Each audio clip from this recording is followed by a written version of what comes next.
Why'd you point to me? This is Ed Herman from Brown and Crouppen. I have with me today Andrew McNary and Andy Crouppen, of course. And if you are not currently a subscriber of our channel, please subscribe to the channel because we do little videos like this every week with very important information. Perhaps none more interesting or important than what we're going to talk about this week, which is a topic everyone loves: bill collectors, debt collectors, collection letters. If you've ever been in debt or if you've owed on a debt, you know that having bill collectors hounding you, calling you, sending you letters can very quickly make your life miserable. But what a lot of people don't know is that a lot of the ways that these bill collectors are doing are actually violating the law. We're going to talk about those violations, and if those people have been violating the law, you might actually be entitled to money from them. Wouldn't that be a nice turnabout if they owed you money? And in fact, and we're going to mention it several times during this segment, if you have gotten any collection letters in the last year, I'm going to ask you to send those to me. We're going to provide a free review of those letters to let you know if we believe that these laws have in fact been violated. So we're going to talk about it in detail, but if you do have collection letters that you've gotten in the last year, I want you to send them to edh@getbc.com. So literally, my name's Ed, my last name's Herman, so it's Ed, EDH, @getbc.com. So let's get rolling here. The Fair Debt Collection Practices Act, federal laws that talk about what bill collectors can and can't do. You see violations of this all the time, Andrea. Why don't you talk a little bit about when this applies and what some of those violations are? So the biggest thing is the Federal Debt Collection Practices Act applies to third-party debt collectors. So, what does that mean? So for instance, if you have a doctor bill and your doctor is sending you letters trying to collect that debt, it does not apply to that. But if that doctor sells that debt to one of these collection agencies or even a law firm that purports to be a collection agency, then these laws apply. So the doctor can harass you all night long, but once he sells it to a third party, there are some real specific rules. Like, for instance, they can only call you during the hours of 8 a.m. to 9 p.m. or else they're in violation.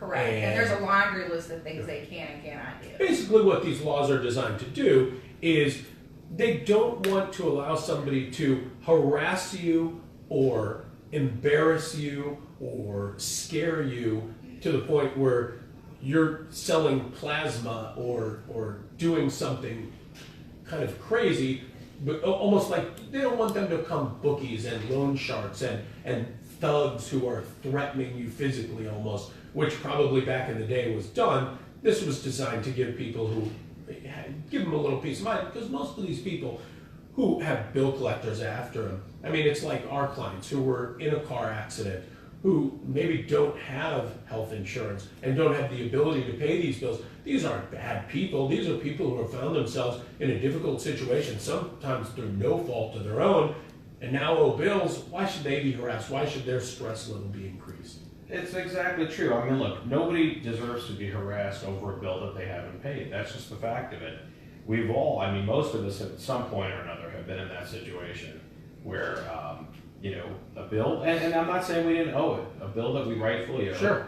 winds up with a debt collector. But understand how these places work. You talked about them buying these from the doctor's offices. Let's say you owed a doctor $10,000. A company like this might have gone to the doctor, paid the doctor $5,000, Right. and the doctor was like, you know what, I'll take 50 cents on the dollar and just clear the debt. But now how does that debt collector make money? They have to aggressively pursue collecting that debt in the hopes that they can get more than what they paid for it. So if they paid $5,000 on $10,000 worth of debt, they don't start turning a profit until they've collected back $6,000, $7,000, $8,000. So they have the right to collect the full original. Right. They are very motivated to do whatever they have to do to get that money back, and that's why we see so many of them violating the laws. Quite often they know they're violating the laws, Correct. but in their mind they thought, well, even if I get caught every so often, I still collect so much more of these The cost debts of doing by business. doing it. So talk about the damages. What can a person, I want to know how, I told these people at the beginning that they may owe them money. Talk about how they get money on these. So Well, let me back up just a little bit. So the primary purpose of the act is, one, to protect the consumer from abusive practices, which is the repeated calling or calling employers, but it's also to allow them to verify the debt so that they're not paying more than what they owe, or monies they don't even owe in the first place, to people that are harassing them. So what the act does is give the consumer, the person who owes money or is receiving maybe letters for debts they don't owe, some statutory remedies, which could include up to $1,000 For every violation. per violation, and attorney's fees. So let me ask you this, because that's important. That's why I want you guys to get your collection letters. Because you may have gotten 4 collection letters from the same debt collector, all on the same debt. 4 separate letters, maybe 4 separate violations. Correct. So that alone could be $4,000 in damages, and I think if I heard you right, and I know you are right on this, you also get your attorney's fees paid by the wrongdoer. So what this allows all of you to do is you can have us, and we're actually working along with another firm who concentrates specifically on areas relating to the FDCPA. And you don't have to pay the lawyers ever anything out of your pocket. If we look over this stuff and there's no violations, at least you had it checked out, didn't cost you anything. But if there are violations, we, along with this other firm, will pursue those violations. We'll get you the damages that you have coming to you, and we will get them to pay the attorney's fees, because that's what the law says they have to do, correct? Per violation. And this is not an unusual event. I mean, in our experience, we would like you to send these things, because in our experience, it's not 1 in 1,000 of these things where they've committed. No. They are regularly, We've seen- routinely violating these things. I want to say almost half Right. have some type of violation contained in that collection letter. I'm going to pause and remind you, if you have collection letters, send them to my personal email address, which is edh@getbc.com. And I will make sure it gets reviewed by the experts, and somebody gets back to you and lets you know if there's any violations in the letter. Let's talk about some of the other things we're not allowed to do. I know that a lot of times we talk about threats being made. Talk about some of the threats that are just flat not allowed under the law. They're not allowed to repeatedly call your employer or your family members, other than to verify that you're there. But once you request that they stop, they have to stop. Let's pause on that for 1 second, because I think people don't know that. So if you're getting a lot of calls, even in your home, if you specifically request that you are not contacted by phone, and instead everything is done in writing, they're supposed to honor that request. Absolutely, correct? that's a violation. When it comes to work, if you tell them that you are not allowed to take calls at work, they have to honor that and not call you Absolutely. work at all. You know what I think happens? A lot of these collection agencies are sort of boiler rooms, and they have often minimum wage employees there who are often incentivized on top of their minimum wage to collect money. And so what happens is you often have young people who really don't appreciate the laws. I'm sure they get a bit of training, but don't appreciate the significance of them. And so they're saying anything to get this money in. And these violations are happening all the time. In fact, I think it's unusual probably. If you were to look back on all the times any debt collector has contacted you, I would bet that they have violated the law multiple times. I think there's a good chance of that. And just one extra point that you brought up about phone calls. They cannot call your relatives unless they're just getting your most recent contact information. They're not supposed to be talking to them about the debt, Right. what you owe. They're not supposed to be embarrassing you in front of your relatives. They're not allowed to reveal the debt to a third party. Right. I'm not even sure they're allowed to reveal who they are. They're just supposed to be getting, this is the most recent address, is that correct? This is the most recent phone number I have for them. Is that phone number still good to the best of your knowledge? That's it. Verifying contact information, and then... So hopefully and then your move on. relatives aren't snitches. And the biggest thing Because if is, somebody's contacting you saying, hey, hey, Mrs. Herman, you know Ed's email and Yeah. phone number and address? Oh, sure, it's right here. Oh, well, they can do that. They can No, actually but- ask for contact. But no, I'm saying they can ask for it, but Mr. Herman, no home. who gives that information? Yeah. That's what I would like to see. I agree. Don't give out any information if you can avoid it. Let's talk about, you were about to talk about other threats. Well, one of the biggest things is you have the right as a consumer to say, I want to verify this debt. And they have to stop all communications until they do Right. that. So you have the right when they call. A lot of times they're very vague. They don't even sometimes know the origination of the debt. Because like you said, it's just a bunch of people in a room, often people, young people, they're just there to make their money. And so once you say, I want to know how much this original debt was, where did it come from, all communications have to stop until then.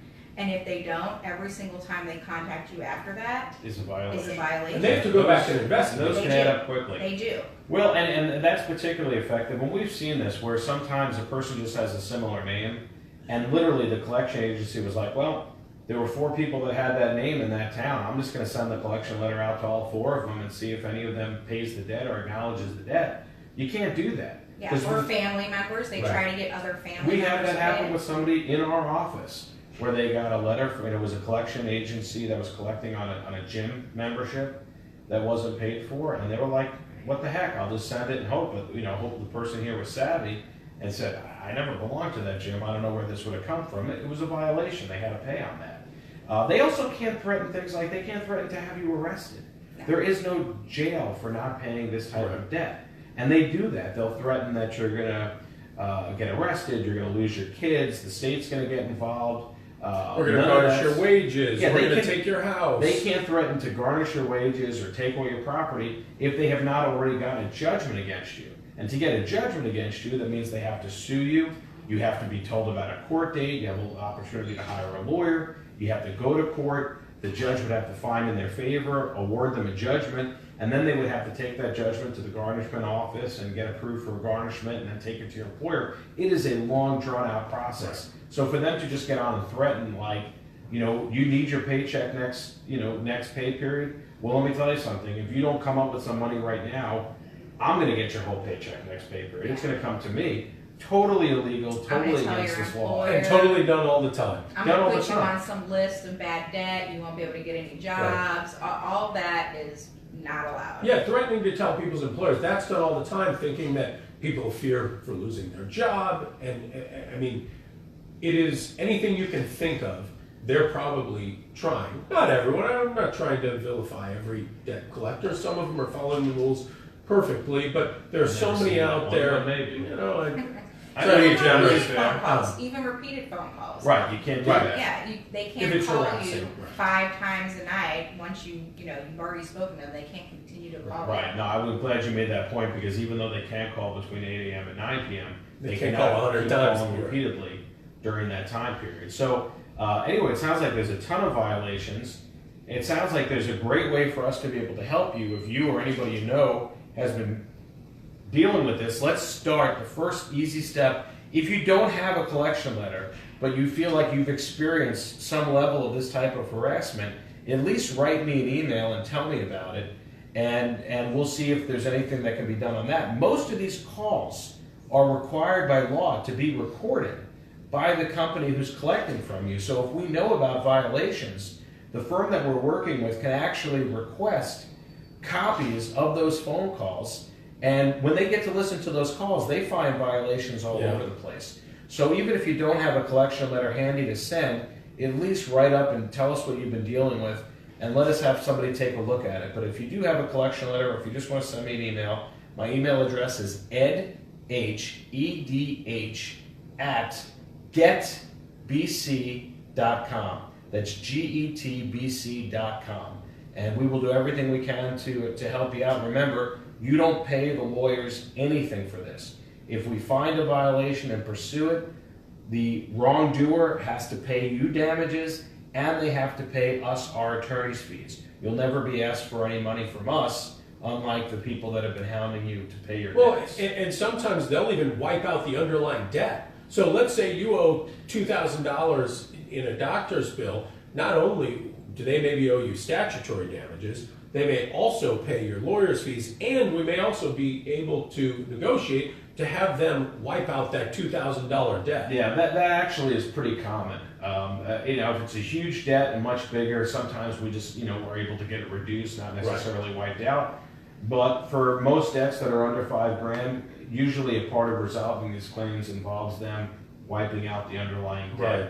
So It's worth No sending risk an email. no risk in asking. No, or asking us there's to look. no harm in asking. It'll give you a little bit of peace of mind. Just Anyway, take a picture. I mean, the easiest thing, just take a picture of the letter with your phone, With your phone. send it on in. yeah, that's as easy to do. If you don't know how to do it, yeah, just take a picture, click the email option. It'll automatically attach it, send it right to me. I'll take a look at it. If you have any other questions, let us know. Otherwise, we're going to wrap this up for today and just remind you, if you have not yet subscribed to this page, subscribe so you don't miss out on great information like this. Otherwise, have a great weekend.